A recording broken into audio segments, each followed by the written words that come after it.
جس خدا نے کہا ہے آج روزہ رکھو وہی خدا کہہ رہا ہے سفر میں نہ رکھو. اب آپ کہیں نہیں میں نے تو سفر میں تھا کچھ کھایا نہیں ٹرین میں تھا لاؤ آج رکھو. یہ نہیں, یہ منمانی ہو گئی. بندگی کا نام اطاعت. نماز کا نام, اگر نماز کا نام عبادت ہوتا تو رسول اللہ ایک نمازی کو آواز دے رہے تھے فلاں ادھر آ جاؤ تو نہیں آئے. نماز جب اس نے ختم کی تو پیغمبر نے کہا کہ میری آواز پہ تم نے لبیک کیوں نہیں کہا؟ کہا رسول اللہ میں نماز پڑھ رہا تھا. کہا اچھا یہ بتاؤ نماز کس نے سکھائی تھی؟ کہا آپ نے. تو کہا جب میں نے نماز سکھائی ہے تو کیا مجھے نہیں پتا ہے کہ حالت نماز میں مجھے بلانا چاہیے نہیں بلانا چاہیے تھا؟ کبھی کبھی اسپیشل طریقے سے کسی کے لیے آواز دیتے تھے. پیغمبر نے اپنی پوری زندگی میں ایک بار نماز تیزی سے پڑھا دی, صحابی پریشان ہو گئے. روز نارمل نماز پڑھا تھا, اتنی تیزی اسپیڈ سے پڑھا دی. نماز ختم ہوئی, یا رسول اللہ آپ نے نماز بہت تیز پڑھا تھی. کہا تم نے نہیں سنا, میری آواز, میرے کانوں میں آواز آ رہی تھی ایک بچے کے رونے کی. وجہ بچے کا رونا تھا جس کی وجہ سے میں نے نماز کو تھوڑا جلدی پڑھا دی. آپ سمجھ رہے ہیں؟ تو جب اصل ہی انسان پر مسافرت پہ ساتھی تھے تو نافلے کوئی معنی نہیں ہے. لہذا اس کے لیے کیا کہا گیا ہے, جو روایات میں ہے کہ اگر 2 رکعت نماز قصر ہوئی ہے تو کم سے کم جو کنسیشن ملا ہے اس کے بدلے میں 30 بار تسبیحات اربع پڑھی.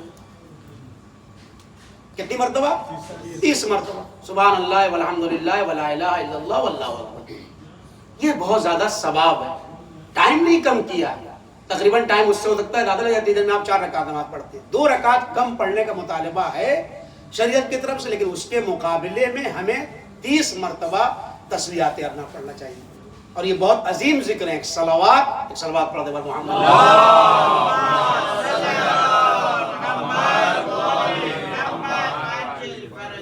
تو آج کا مسئلہ ہم یہیں پر اپنی اختتام کے مدنوں تک پہنچاتے ہیں کہ نوافل 4 رکعتی جو ہیں, نمازیں جو قصر ہوتی ہیں سفر کے اندر, ان کے نوافل آپ کو نہیں پڑھنا ہے. اس کی جگہ پہ آپ نماز زیارت پڑھ لیں, کچھ اور نمازیں پڑھ لیں, یا تسبیحات اربع آپ پڑھ لیں. نماز آپ کی قصر ہوگی اور اس کی جگہ پر آپ کو نوافل بھی نہیں پڑھنا ہے. مغرب کی قضا نہیں ہوتی ہے, قصر نہیں ہوتی ہے, تو آپ مغرب کے نوافل پڑھ سکتے ہیں, صبح کے نوافل پڑھ سکتے ہیں, لیکن ظہر, عصر اور عشاء کے نوافل سفر میں ہم کو نہیں پڑھنا. نہیں ساقط ہے, ہماری ڈیوٹی اور ذمہ داری نہیں ہے کہ ہم پڑھیں. پڑھتے ہیں تو آپ گنہگار ہیں, چونکہ مذہب نے روکا ہے ایک کام سے. ہم اطاعت کے بندے ہیں, بندگی کے بندے ہیں, ٹھیک ہے نا. ہم کو اپنی طرف سے ہو سکتا ہے ہمارے مائنڈ میں ایک بات نہیں آ رہی ہے فقہی, تو اس کو ہمیں اوائڈ کرنا. شریعت کے جو اصول اور رولز ہیں اس کے مطابق انشاءاللہ عمل. سوال کوئی پوچھنا چاہتے ہیں تو آپ پوچھ لیں. ہاں, نماز غفیلہ بہت اچھا سوال کیا ہے, اور ظاہر ہے کہ بہت زیادہ باریکیاں اور بہت سارے اس میں کنڈیشنز ہوتی ہیں اور ساری چیزیں نہیں بیان کر سکتے. نماز غفیلہ ایک معنی غفیلہ کے ہے کہ مومنین اس سے غافل ہے, جس کی اہمیت زیادہ ہے اس سے غفلت اختیار کیے ہوئے. غفیلہ کا مطلب ہی غافل. اور بھی دوسرے معنی ہیں.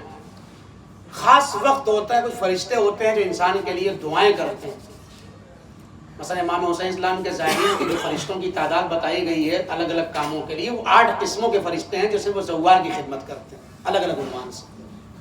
لہذا غفیلہ 2 وقت آتا ہے ہمارے پاس, ایک نماز صبح کے وقت اور ایک مغرب عشاء کے بیچ میں.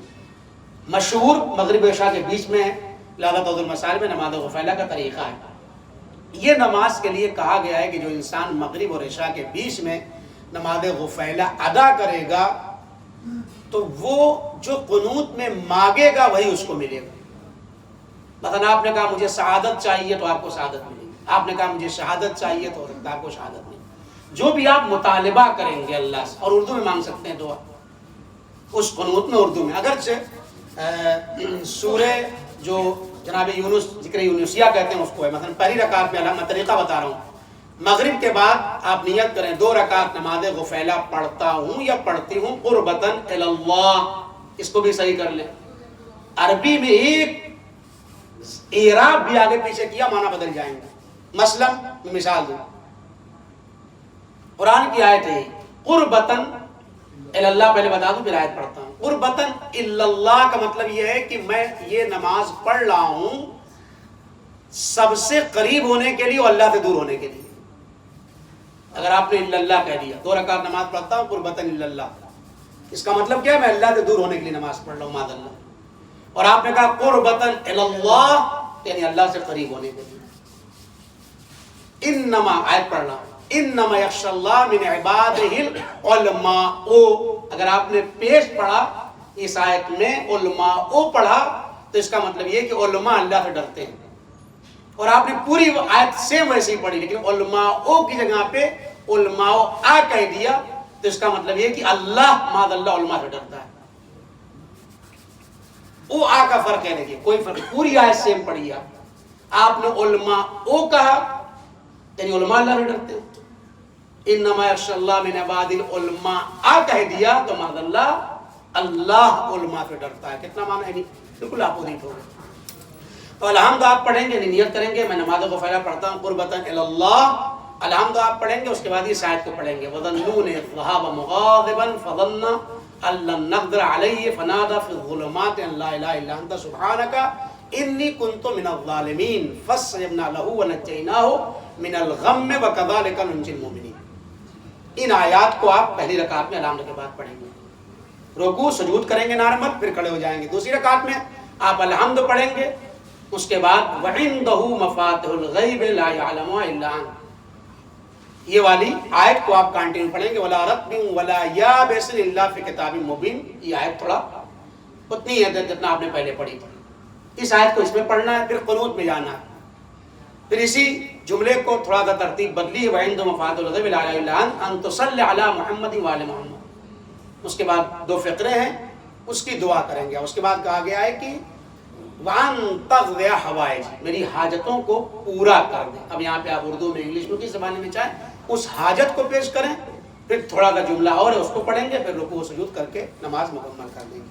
تو نماز غفیلہ کی بڑی تاکید ہے، آپ جس مقصد کے لیے جو پڑھنا چاہتے ہیں اس مقصد کے تحت انشاءاللہ پڑھیں، رزق کے لیے، روزی کے لیے، کسی بھی چیز کے لیے، تو انشاءاللہ وہ آپ اس مقصد تک پہنچ جائیں گے۔ واضح ہے، کوئی شبہ تو نہیں ہے اس کے اندر؟ جی، سفر میں مستحب بھی تمام نمازیں پڑھ سکتے ہیں، صرف واجب نمازیں قصر ہوتی ہیں اور نوافل ساقط ہوتی ہیں، دو نمازیں نہیں ہیں۔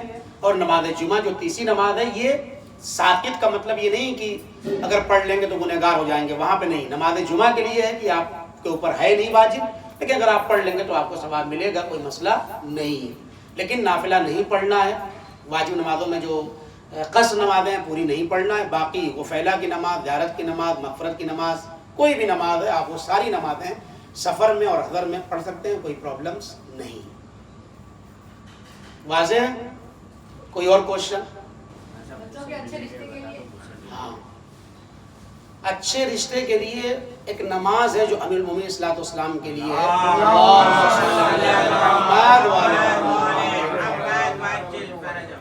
پہلی رکعت میں الحمد کے بعد سورہ یاسین اور دوسری رکعت میں بھی الحمد کے بعد سورہ یاسین ہے۔ مولا امیر المومنین صلی اللہ علیہ وسلم سے نماز ہے جن کے رشتے میں رکاوٹیں ہیں یا رشتے نہیں ہو رہے ہیں یا خاطر خواہ رشتے نہیں ہو رہے ہیں، انہیں یہ نماز اس لڑکی کو یا اس لڑکے کو پڑھنا چاہیے۔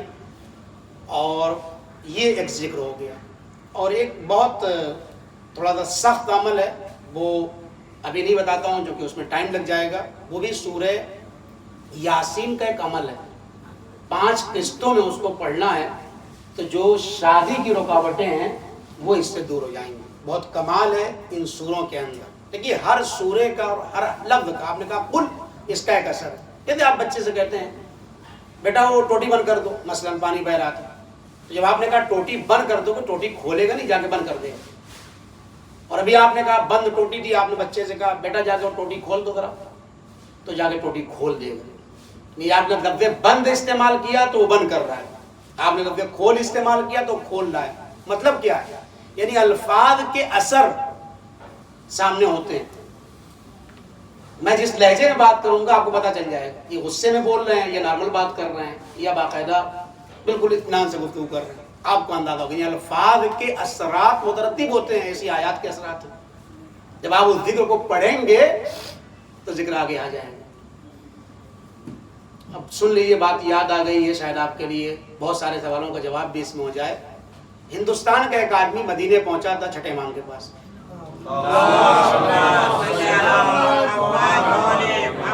بہت بڑا جادوگر تھا اپنے زمانے کا، مشہور تھا، مرتاز کہتے تھے اس کو۔ پہنچا وہاں تو مولا سے ملاقات کی، مولا نے کہا کہ بھائی سنا ہے کہ تمہارے پاس بہت علم ہے۔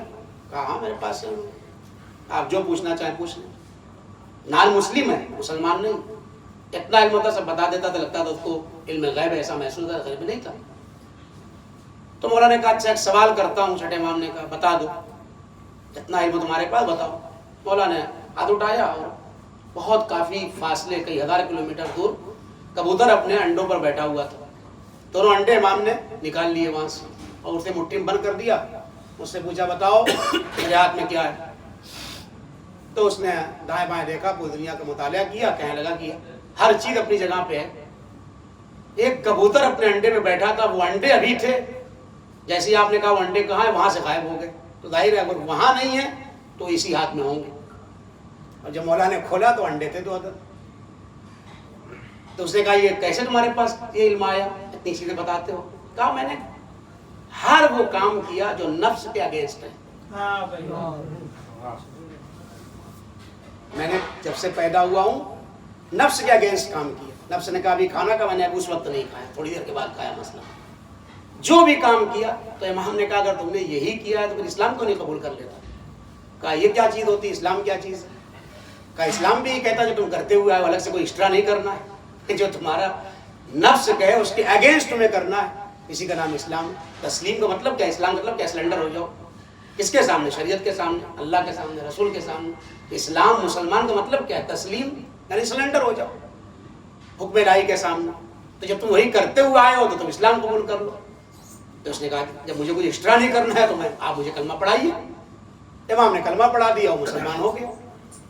جیسے ہی کلمہ پڑھا پورا علم غائب ہو گیا. علم سب چلا گیا اس کے پاس, ایک علم بھی اس کے پاس نہیں بچا. تو چھٹے امام سے کہتا ہے کہ مولا یہ علم کیسے میرے پاس سے چلا گیا.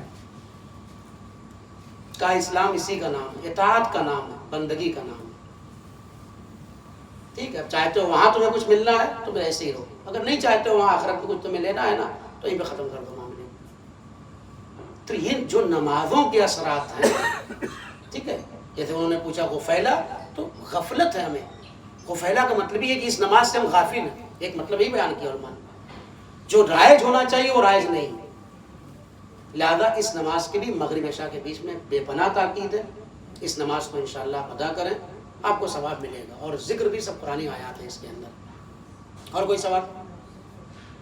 اللهم صل على محمد